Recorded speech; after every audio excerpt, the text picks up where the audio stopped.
Manunod nga kami ngayon ng prosesyon dito sa may samin. Dito nga kasi sa may labasan namin ang daan ng prosesyon ngayon. Nagmamadali nga kami dyan kasi nga may nakita akong nagla-live na malapit na rin daw sa may samin. At baka nga wala rin kaming mapwestuhan, paano nga ay tsak na marami ding manunood. Buti na nga lang pagdating namin dito sa may labasan, wala pa palang masyadong tao kaya nakahanap din kami kaagad ng mapwestuhan. Buti na nga lang dito sa napwestuhan namin meron na rin kaming mauupuan. Paano nga wala kaming nadala na upuan. Buti na nga lang din at nakabili na rin ako kaagad na makakain namin bago pa magsimula yung prosesyon. Wala pa nga kasi kaming kain dyan. Paano nga nagmamadali nga kami at baka mamaya ay mag-umpisa na rin yung prosesyon. At eto nga't malapit na nga talagang mag-umpisa yung prosesyon. Buti na nga lang din at nakahanap na nga kami na maayos-ayos na pwesto. Sabi ko pa nga sa anak ko, sana naman walang humarang dito sa may pwesto namin. Gusto nga ng anak ko na umilaw kami, kaso nga ay huli na niya nasabi kaya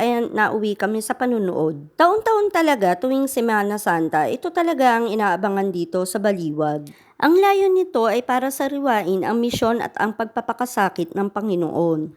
At ito nga ang pinakamahaba at ang grande na prosesyon tuwing Semana Santa. Halos karamihan nga sa mga poon dito ay nasa 200 years na rin. Ito nga prosesyon na to sa Baliwag ay nagsimula pa daw to noong 1800s. Panata na din kasi ng mga pamilya na may-ari ng mga poon na to na sumali sila sa mga prosesyon kada Semana Santa. Nasa 128 na karosang nga ang iprinosesyon ngayon. Tsak na mas marami pa ang ipuprosesyon sa Biyernes. Dahil nga hindi pa nga kumpleto lahat ng iprinosesyon ngayon. Eto nga at natapos na nga ang prosesyon. Inabot nga kami ng mga 9:30 dyan. Eto nga at pauwi na nga rin kami. Buti na nga lang din at marami kaming nakasabay na maglakad habang pauwi. Paano nga anong oras na nga rin dyan? Ayun lang po. Salamat!